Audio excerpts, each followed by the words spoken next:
অন্নপূর্ণা যোজনা ভোটের আগে বললো সব মা বোনেরা 3000 টাকা করে পেয়ে যাবা।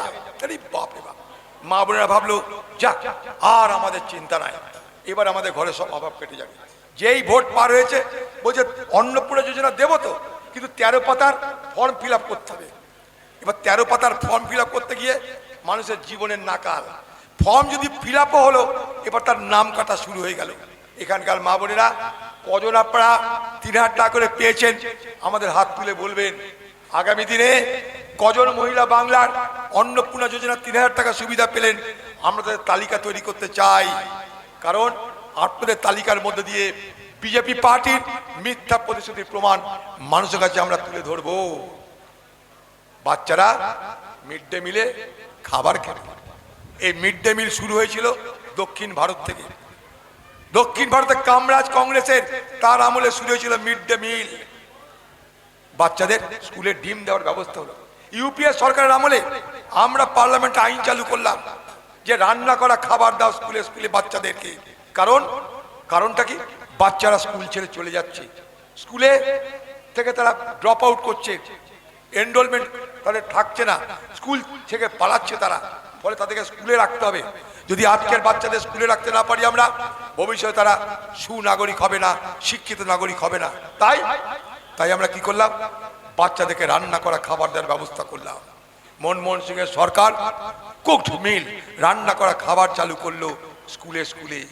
মনে করে দেখুন, অঙ্গনারী, আয়া, স্কুলের রাধুনী সব কংগ্রেস আমলে একটার পর একটা আমরা নিয়ে এলাম এই ভারতবর্ষের মাটিতে। আজকে মোদী সরকার বলছে ডিম খাওয়ার কোনো দরকার নাই, নিরামিষ খেলে সব ঠিক হয়ে যায়, আর ডিম খেতে হবে না। বাচ্চারা স্কুলে ডিম দেয় বলে তারা কিন্তু আকৃষ্ট হয়। ডিম দেওয়াটা শুধুমাত্র খাবারের জন্য নয়, ডিমের প্রতি বাংলার বাচ্চাদের আকর্ষণ আছে 1, ডিমের মধ্যে প্রোটিন আছে 2, আর ডিম স্বাস্থ্যকর, তার জন্যে সস্তায় এই ডিম দেওয়া বুদ্ধিমানের কাজ বলে আমরা চালু করেছিলাম। আজ সেখানে নিয়ে আসছে ইসকন। তারা হরে কৃষ্ণ করবে, বলবে ডিমের বদলে তোর এবার ডাঁটা চিবা, ডিম বাদ ডাঁটা মার্কেটে চলে আসবে। এবার কেন আমাদের বাচ্চাদের খাবার অধিকার নেই? তাদের পছন্দের খাবার আমরা দিতে পারি না? ছোট ছোট শিশুদের খাদ্যের অধিকারে যদি এরা কোপ মারে, ছোট ছোট শিশুদের খাদ্যের অধিকারে যদি তাদের স্বাধীনতাকে কেড়ে নেয়, তাহলে আগামী দিনে ভারতবর্ষ কোন দিকে যাচ্ছে, বাংলা কোন দিকে যেতে চলেছে বোঝার চেষ্টা করুন। যেখানে যেখানে বিজেপি সরকার আছে সেখানে সেখানে বিভিন্ন জায়গায় আমিষ নিরামিষ এলাকা তৈরি করা হয়ে গেছে। জানেন, বিভিন্ন হোটেলে, বিভিন্ন স্টলে, বিভিন্ন রাস্তার দোকানে বলা হচ্ছে কি হালাল করা মাংস চলবে না, ঝটকা মাংস বিক্রি করতে হবে, অর্থাৎ আড়াই পেঁচা চলবে না। অথচ হোটেলে, বড় বড় 5 স্টার হোটেলে, সেখানে কিন্তু কোনো বিধি নিষেধ নেই, সেখানে যে মাংস সেই মাংস খাওয়া যায়। বড় অদ্ভুত জগতে এসেছি আমরা কখনো এই রাজ্যতে হবে জানি না কে কি খাবে না খাবে, সে আমিষ খাবে না নিরামিষ খাবে, সে মাছ খাবে না মাংস খাবে, তা যদি সরকার ঠিক করে তাহলে আর মানুষের দরকার কি? ভাবুন, তাহলে আর মানুষের দরকার কি? আমরা কোথায় চলেছি? এই পশ্চিমবঙ্গে কংগ্রেসের সহযোগিতায় তৃণমূল সরকার গঠিত হয়েছিল 2011 সালে। মনে করে দেখুন, সেদিন আমরা মমতা ব্যানার্জির পরিবর্তনের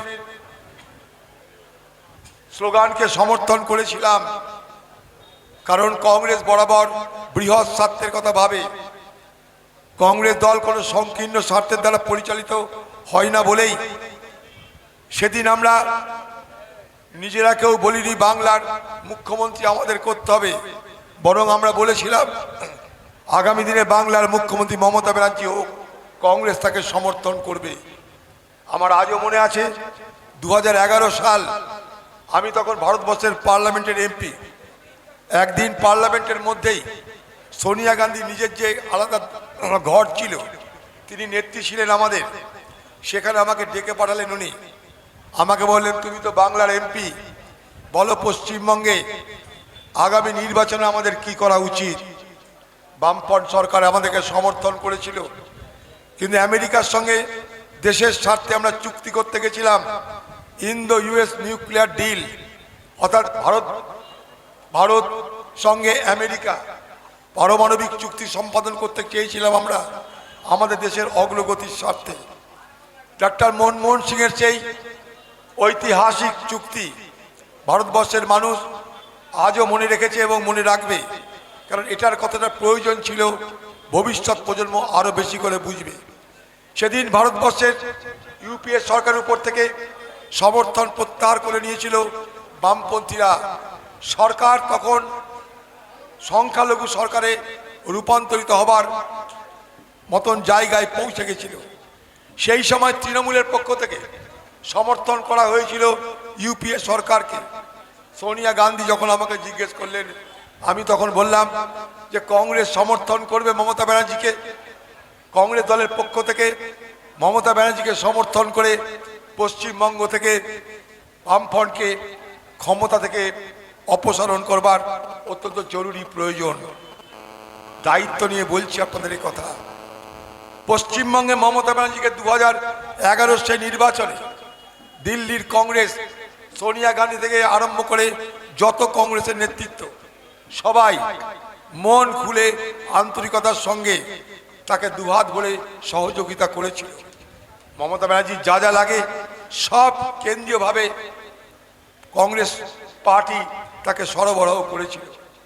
সেই সোনিয়া গান্ধী যাকে মমতা ব্যানার্জি পরে অপমান করতে দ্বিধা করেননি, সেই রাহুল গান্ধী যাকে পরে মমতা ব্যানার্জি অপমান করতে দ্বিধা করেননি, ক্ষমতায় আসার পর মমতা ব্যানার্জি প্রথম যে কাজটা করলো সেটা কি? সেটা হলো কংগ্রেস দলটাকে খতম করো। কংগ্রেস দলটাকে খতম করতে হবে, কারণ কংগ্রেস দল তার ভবিষ্যৎ তৈরি করতে পারবে। সারা দেশের প্রত্যেকটা রাজ্যে কংগ্রেস দল আছে। কংগ্রেস ভারতবর্ষের জাতীয় পার্টি, তাই সেই পার্টির অস্তিত্ব পশ্চিমবঙ্গে বেশি দিন থাকলে মমতা ব্যানার্জি মনে করেছিল তার হয়তো ভবিষ্যতে বিপদ হবে। তাই ক্ষমতায় আসার পর থেকে আপনারা মনে করে দেখুন, ইতিহাস পর্যালোচনা করুন, দেখবেন মমতা ব্যানার্জি প্রথম দিন থেকে আক্রমণ করে কংগ্রেসকে খতম করার চেষ্টা করেছিল। Decimating the Congress party in Bengal. পশ্চিমবঙ্গে কংগ্রেস পার্টিকে খতম করো। মমতা ব্যানার্জির এই যে রাজনৈতিক লাইন, তার ফলে এ বাংলায় কংগ্রেস দুর্বল হলো। আমাদের অফিস দখল হলো, ভোট করতে দেওয়া হলো না।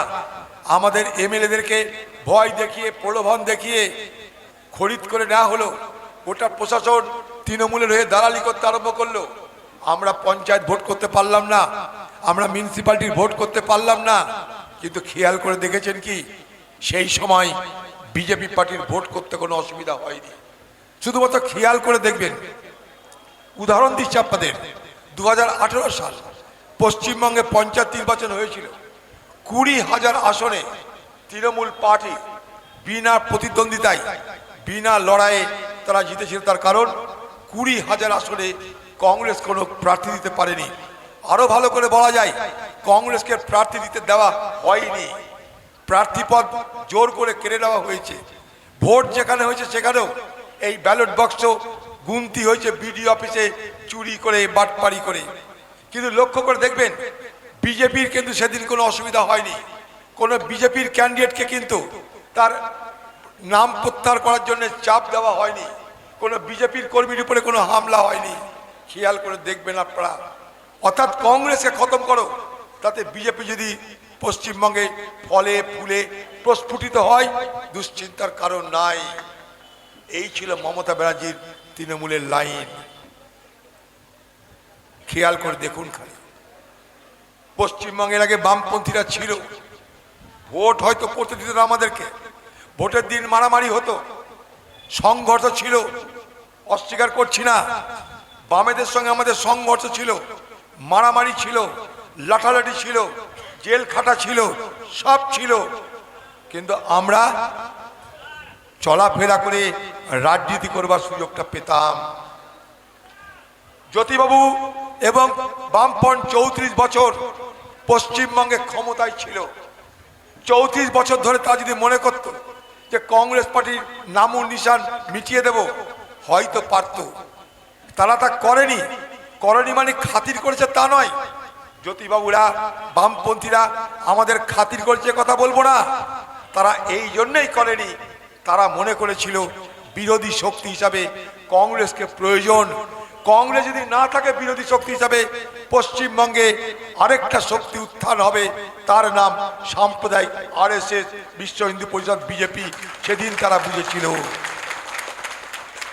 34 বছর আমাদের উৎখাত করতে পারত। মমতা ব্যানার্জি 15 বছর ক্ষমতায় থেকে কংগ্রেসের দিয়ে একটাও এমএলএ-কে, কংগ্রেসের একটাও ক্যান্ডিডেটকে যদি এমএলএ হতে দিতে না চান, এমএলএ হতে দিতে না হতে দিতে ব্যবস্থা করতে পারে, তো জ্যোতিবাবুরা পারতো না, বামপন্থীরা পারতো না। তারা ছিল অন্তত রাজনীতিতে অনেক বেশি অভিজ্ঞ, তাই তাদের মনে হয়েছিল যে কংগ্রেসকে একদম খতম করা ঠিক হবে না। তাই লড়াই ছিল, আবার বলছি লড়াই ছিল, সংঘর্ষ ছিল। বাম আমলে আমি বছরের পর বছর ফেরার ছিলাম, জেল খেটেছি, গুলি খেয়েছি, মারামারি করেছি, তবুও বলবো রাজনীতি করার একটা জায়গা ছিল, অন্তত ভোটে দাঁড়ানোর ব্যবস্থা ছিল। হারি বা জিতি পঞ্চায়েত করবার সুযোগ পেয়েছিলাম। আমি মুর্শিদাবাদ জেলায় বলছি, পঞ্চায়েত নির্বাচন করার সুযোগ পেয়েছিলাম। এই পশ্চিমবঙ্গে মমতা ব্যানার্জি যা পারেনি, আমরা মুর্শিদাবাদে তাই করেছিলাম। 2003 সালের পঞ্চায়েত নির্বাচন, সেই পঞ্চায়েত নির্বাচনে মমতা ব্যানার্জি তৃণমূল দল লড়ছে, আমরাও লড়ছি। পশ্চিমবঙ্গে পঞ্চায়েত নির্বাচনের ফলাফল কি বলছে? পঞ্চায়েত নির্বাচনের ফলাফল বলছে পশ্চিমবঙ্গে বাম আমলে প্রথম একটা রাজনৈতিক দল যারা জেলা পরিষদ দখল করতে পেরেছে, তার নাম ভারতের জাতীয় কংগ্রেস, জেলার নাম মুর্শিদাবাদ। আমরা পেরেছি, কিন্তু মমতা ব্যানার্জি পারেনি সেদিন। তিনি এত জনপ্রিয় নেত্রী ছিলেন, কিন্তু বামফ্রন্টকে হারিয়ে কিন্তু তিনি একটাও জেলা পরিষদ দখল করতে পারেনি। মনে করে দেখুন। তাই কংগ্রেস রাজনীতি করার সুযোগ যদি পায়, পশ্চিমবঙ্গে কংগ্রেস তার নিজের জায়গা বানিয়ে রাখতে পারে, আমরা তার প্রমাণ দিয়েছিলাম। পশ্চিমবঙ্গে আজ মমতা ব্যানার্জি গত 15 বছরে যে রাজনীতিটা আমদানি করলো, সেখানে বিরোধীদেরকে কচু কাটা করে দাও, বিরোধীকে অস্তিত্ব দিও না, বিরোধীর কোনো জায়গা দিও না, বিরোধিতাকে খতম করে দাও। আজ পশ্চিমবঙ্গে পরিবর্তন হয়েছে, পশ্চিমবঙ্গে পরিবর্তন হয়েছে, কিন্তু পশ্চিমবঙ্গের রাজনৈতিক ধারার পরিবর্তন হয়নি। সরকারের পরিবর্তন হয়েছে, কিন্তু রাজনৈতিক সংস্কৃতির পরিবর্তন হয়নি। সেদিন যেমন কংগ্রেসকে জায়গা দিত না মমতা ব্যানার্জি, ঠিক তেমনি ভাবে আজ যারা ক্ষমতা এসেছে তারা সেই একই কাজ করছে। তাদের কাছে কংগ্রেস তো অচ্যুত, সারা দেশ জুড়ে কংগ্রেস অচ্যুত বিজেপির কাছে, আমরা সবাই জানি। পশ্চিমবঙ্গে ক্রমশ বিজেপির আক্রমণ আমাদের উপরে বাড়ছে। গতকাল আমি বর্ধমানে গেছিলাম একটা যোগদান সভায়, যাতে আমাদের সভা না হয় তার আগের রাত্রে সেখানকার তৃণমূলের বিজেপির দুর্বৃত্তরা আমাদের স্টেজ ভেঙে পুলিশ বাধ্য করলো সেই জায়গায় সভা বানচাল করে দিতে। তারপর হাইকোর্ট করলো আমাদের দলের লোকেরা, হাইকোর্ট সভা হবে কাল, পরশুদিন রাত্রে হাইকোর্ট অর্ডার দিয়েছে তোমরা সভা করতে পারো। তারপর নতুন জায়গায় সভা করতে হয়েছে। সভাতে যাতে লোক আসতে না পারে, বজরঙ্গি বাহিনী তাদের উপরে আক্রমণ করেছে, অর্থাৎ বিজেপির আক্রমণ কংগ্রেসের উপরে নেমে আসছে। যে আক্রমণ তৃণমূল করে কংগ্রেসে খতম করতে চেয়েছিল, আজ সেই আক্রমণ কংগ্রেসের বিরুদ্ধে বিজেপির পক্ষ থেকে পরিচালিত হচ্ছে। তাই আমি অমিতের একটা কথা সমর্থন করব, যে আগামী দিনের লড়াই কিন্তু আরো কঠিন। আমি এটা সমর্থন করি। এই পশ্চিমবঙ্গে আগামী দিনে লড়াইয়ের কিন্তু দুটো শক্তি থাকবে, একটা বিজেপি, তার বিরুদ্ধে কংগ্রেস। বাকি যারা আছে তারা কি পারবে আমি জানি না। তৃণমূলের রক্তক্ষরণ হতে হতে তৃণমূল অ্যানিমিয়ায় ভুগছে, রক্ত দিবার কেউ নাই, ও রক্ত অল্পতায় ভুগছে, ওকে কে বাঁচাবে জানি না। দিদি এখনো প্রলাপ বকে যাচ্ছে, প্রলাপ বকতে কাকে আপত্তি নাই। দিদি আপনার নিজের দশা, আপনার নিজের হাল বেহাল হয়ে গেছে, আপনি নিজে দেখতে পাচ্ছেন। 4 তারিখে ভোটের রেজাল্ট বেরোনোর আগে দিদি স্বপ্ন দেখেছিল, দেখি এবার খোকাবাবুকে মুখ্যমন্ত্রী আর আমি দিল্লি গিয়ে মোদির বিরুদ্ধে দাঁড়িয়ে প্রধানমন্ত্রী হবার জন্য লড়াই করা শুরু করব। মনে করে দেখুন, ভোটের আগে দিদি বলেছিল এইবার আমি গিয়ে দিল্লিতে লড়াই করা শুরু করব। মানে বাংলা হবে খোকা বাবুর আর দিল্লি হবে পিসিমণির, এই প্ল্যান ছিল দিদি ভাইয়ের। কিন্তু দিদি ভাই সব প্ল্যান বানচাল হয়ে গেল। আপনি তাই আজ হতাশায় জরাগ্রস্ত হয়ে গেছেন। আপনার ধারণা ছিল না আপনার দলের লোকরা এরকম বাজারে এইভাবে দল ছেড়ে পালাবে। এবারের কুরবানিতে আমাদের বেলডাঙ্গায় একটা হাট আছে, সেই হাটে এক ধরনের ছাগল বিক্রি হচ্ছিল। জানেন কুরবানিতে আবার নানা রকমের বিধি নিষেধ করেছিল, তার লোকে যাবে কোথায়? বেলডাঙ্গার হাটে সবসময় ছাগল পাওয়া যায়, কুরবানির সময় বেশি ছাগল সেখানটায় আমদানি হয়েছে। তো হঠাৎ করে শুনলাম সেখানকার আমাদের লোকদের কাছে যে বেলডাঙ্গার হাটে এবার চাইনিজ বকরি পাওয়া যাচ্ছে, সস্তায় চাইনিজ বকরি, খুব বেশি দাম না, পিছনে দুটো বাড়ি মারতে হবে, একটু পয়সা দিতে হবে, চাইনিজ বকরি গড় করে বিক্রি হয়ে যাবে। তৃণমূল দলের আজকে সেই অবস্থা হয়েছে। ক্ষমতা থেকে তৃণমূল দল সরে যাওয়ার পর চাইনিজ বকরির মতন তৃণমূলের এমএলএ এমপিরা সব বিজেপির দলে লাইন লাগিয়ে বসে আছে। বিজেপি বলছে তোদেরকে নেব না, ওরা বলছে নিতেই হবে, তোমাদের নেমন্তন্ন নাই, আমরা নিজেরা নেমন্তন্ন নিব, তাই বলছি। এরকম লাক্ষণের মতন পশ্চিমবঙ্গের দল বদলের ঘটনা বাংলার মানুষ কখনো দেখেছেন? এবার লাক্ষরদের পার্টি এটা। এই বাংলার কোনো জাত নাই, ইজ্জত নাই। দিল্লিতে আমি আপনাকে দায়িত্ব নিয়ে বলছি, গত পরশুদিন আমি দিল্লিতে একজনকে ফোন করেছিলাম, তার সঙ্গে চেনা জানা আছে, সে খুব প্রভাবশালী ব্যক্তি। সে আমাকে বলছে কি জানেন, अरे दादा क्या हुआ बंगाल में, सुबह किसी के घर में पुलिस जाते हैं और शाम होते हुए ये पैंट उतार कर बीजेपी पार्टी में शामिल हो जाते हैं, क्या हो रहा है ये? অর্থাৎ সকালে পুলিশ যাচ্ছে, বিকেলের মধ্যে প্যান্ট খুলে তারা বিজেপির দলে যোগদান করে দিচ্ছে। বলছে কি হচ্ছে বাংলা এটা? এই বাংলাকে দেখতে হচ্ছে আমাদের, এই বাংলাকে দেখতে হচ্ছে আজকে আমাদের। বাংলায় আজ তৃণমূলের আমলে যদি সব থেকে বেশি কোনো কিছু হত্যা হয়ে থাকে, সব থেকে বেশি যদি কোনো কিছু ক্ষতিগ্রস্ত হয়ে থাকে, জেনে রাখবেন তার নাম পলিটিক্যাল মোরালিটি, রাজনৈতিক আদর্শ, রাজনৈতিক সততা শেষ বাংলায়। ভাবতে পারতাম না আমরা এই বাংলা দেখতে হবে, যে বাংলায় একটা জনপ্রতিনিধি, সেই জনপ্রতিনিধিকে খরিদ করা যায়, বিক্রি করা যায়, একবার না করে বারবার বাজারে বিক্রি করা যায়। কি দেখছি আমরা বলুন? আর আগামী দিনে মানুষ জনপ্রতিনিধির উপরে কি ভরসা রাখবেন? আজকাল যখন ভোট হয়, যখন সবাই প্রচারে যায়, তখন মানুষ জিজ্ঞেস করে ভোট তো দিব, থাকবেন তো? জিজ্ঞেস করে কোথায়, যাকে ভোট দিচ্ছি সেই দলে থাকবেন তো নাকি? মানুষের মধ্যে সন্দেহ তৈরি হয়ে গেছে। আপনি যান কোনো জায়গায়, মানুষ আর জনপ্রতিনিধিকে বিশ্বাস করছে না, জানে এগুলো সব চাইনিজ বকরি হতে সময় লাগবে না, যেখানে সেখানে বিক্রি হয়ে যাবে পয়সা দিলে। তাই আজ সব থেকে বেশি বাংলার ক্ষতি হয়েছে এই রাজনৈতিক সংস্কৃতির, যেখানে বিন্দুমাত্র মানুষের রাজনৈতিক ব্যক্তিদের উপরে আশা ভরসা সততার পরিচয় দেওয়ার কোনো যোগ্যতার কথা তারা ভাবছে না। ভোট দিতে হয়, দিচ্ছে, মানুষ ভোট দিচ্ছে, কিন্তু এটা ভাবে দিচ্ছে জানি না কোথায় যাবে, দিতে যখন হয় নাগরিক যখন দিয়ে একটা ভোট। এইরকম মানুষের অবস্থা। ভোট দেওয়াটা মানুষের কাছে এখন আর কোনো বিচার্য বিষয় নয়, এই দিতে হয়, দে, কবে কে কোথায় পালাবে পালাতে দে, আমাদের ভোট দেওয়ার দায়িত্ব, ভোট দিয়ে দিই। আরো এসআই হচ্ছে, ভোট না দিলে যদি নাগরিকত্ব চলে যায় ভয়ে মানুষ আরো ভোট দিচ্ছে। এই অবস্থায় আজকের বাংলাকে কে নিয়ে এলো? লক্ষ্য করে দেখুন ভারতবর্ষের দিকে।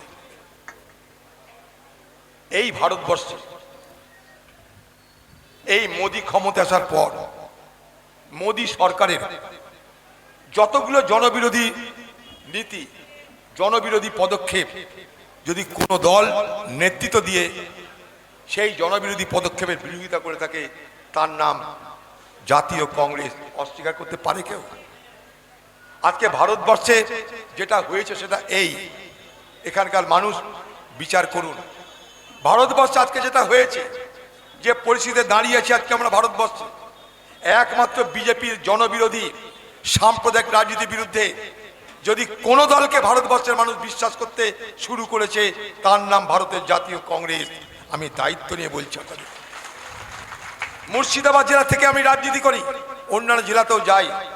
একটা আওয়াজ উঠেছে জানেন, একটা আওয়াজ উঠেছে, সবাইকে দেখা হলো এইবার কংগ্রেস ছাড়া কিছু হবে না, রাহুল গান্ধীকে প্রধানমন্ত্রী দেখতে চায়। এটা কিন্তু হচ্ছে কমন রিফ্রেন, এটা কিন্তু সাধারণ ভাষায় রূপান্তরিত হয়েছে।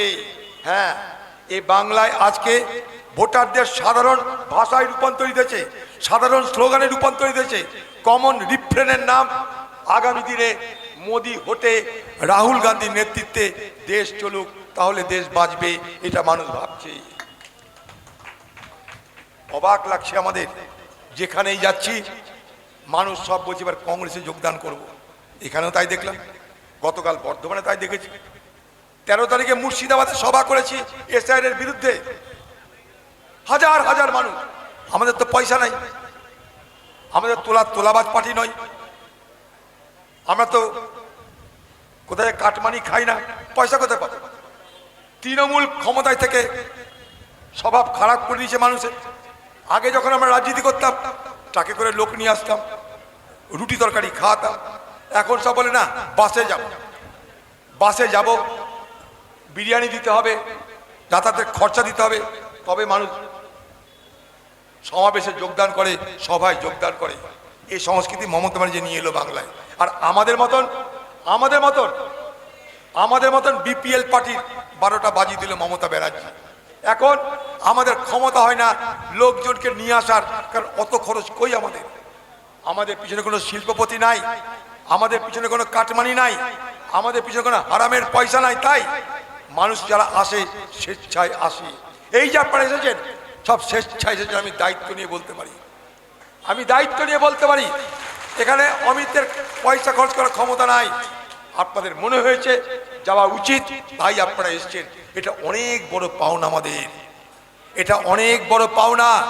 আপনাদের এই সভা বসিরহাটের, শুধু এই বসিরহাটে নয়, সারা বাংলায় একটা বার্তা বহন করবে যে আগামী দিন এই পশ্চিমবঙ্গে বড় পরিবর্তনের রাস্তায় হাঁটতে চলেছে এই ভারতবর্ষের জাতীয় কংগ্রেস।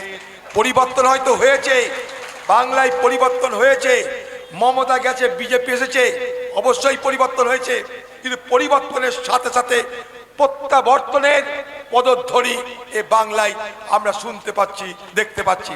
সেই প্রত্যাবর্তন কার হাত ধরে হবে? সেই প্রত্যাবর্তনের নায়ক হবে ভারতের জাতীয় কংগ্রেস এই পশ্চিমবঙ্গে। তাই পরিবর্তনের পাশাপাশি কংগ্রেসের প্রত্যাবর্তন এই নির্বাচনের ফলাফল বলে আমি মনে করি। আপনারা মিলিয়ে দেখবেন, কারণ মানুষ আর তৃণমূলের ধারে কাছে যেতে চাইছে না, মানুষ তৃণমূলের ধারে কাছে যেতে চাইছে না। আর এ বাংলার বিজেপি পার্টি, তাদেরকেও মানুষ বুঝে গেছে।